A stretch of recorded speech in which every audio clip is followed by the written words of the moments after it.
Voto do ministro Gilmar Mendes, junto com o ministro Barroso, que é diferente do voto do ministro Fachin. O ministro Fachin já mandou pagar tudo. Eles dois resolveram da maneira como eu vou ler aqui para vocês, e é importante a atenção de cada um, do enfermeiro, da enfermeira, do técnico e do auxiliar, do que eu vou ponderar agora. O que diz o ministro, o voto de hoje dos dois?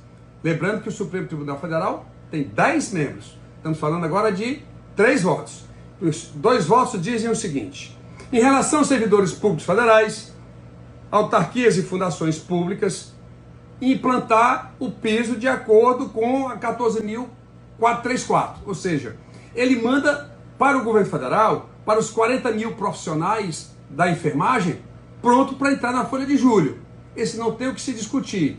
Entretanto, ele pondera que tem que fazer levando em conta a proporcionalidade da carga horária. Esse é o ponto. O governo federal resolvido dentro dessa sistemática. Em relação ao setor privado, ou seja, aos seletistas, o que é que diz a decisão do ministro Gilmar junto com o ministro Barroso? Em relação aos profissionais seletistas, a implementação do piso salarial nacional deverá ser precedida de negociação coletiva. Ele quer que antes de qualquer coisa possa discutir alguma coisa de carga horária ou outro ponto de benefício da categoria.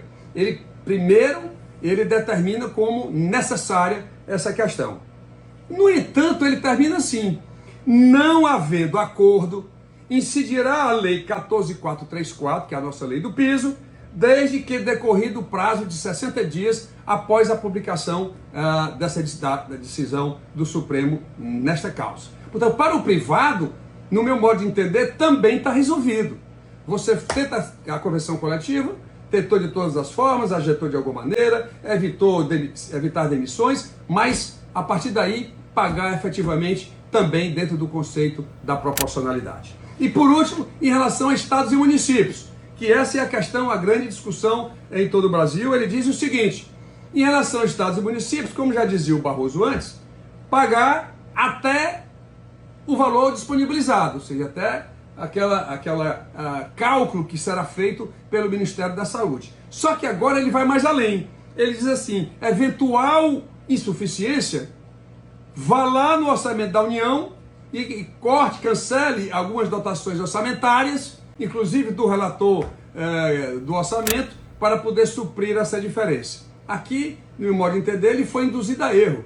A fonte de recurso não precisa ser solto no orçamento da União. Ele tem o superávit financeiro dos fundos federais, que representa 30 bilhões ano, e nós só estamos usando 11 bilhões. Portanto, nós vamos tentar reverter esse entendimento, a meu ver, totalmente equivocado. Não precisa estar mexendo em outros locais, porque a emenda constitucional 127 ela já alocou de maneira precisa. E isso vai valer também para estados e municípios a questão da proporcionalidade, que com certeza vai ser um ponto de discussão muito grande.